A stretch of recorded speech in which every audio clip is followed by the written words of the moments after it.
අපිට ඉන්න ලැබෙන්න නැතුව ඇති. ඒ නිසා ඔබ හිතන්න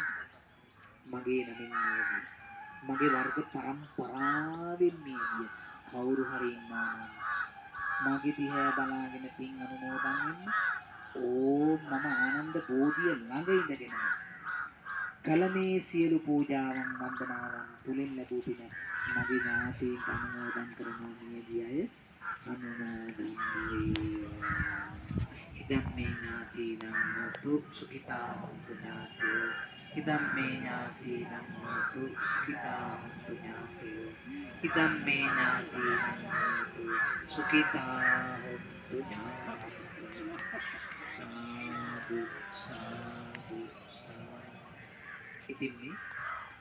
අද වැන්දේ මොනාරාමේද අර ගම් සභාව තිබ්බ තැන අර එතනට ගිහින් නල්ල තියලා නැන්දනේ අර ගන්ධ කුටියේ තිබ්බ තැන ඇතුළට ගිහින් නල්ල තියලා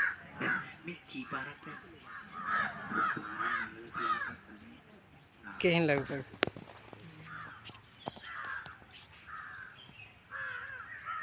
ආයක පීඩාවක් නැති මානසික සැනසෙල්ල ඇති සුවසේ ඔබට ඉදිරි ජීවිතේ මේ ශක්තිය නිරතුරුව ආශිර්වාදයක්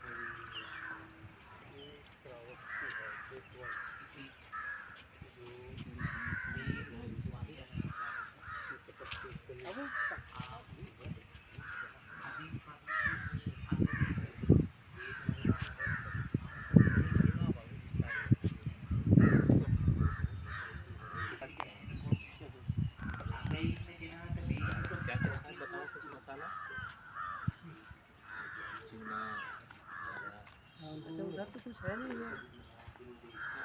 उससे घूम के आ जाते हैं चलो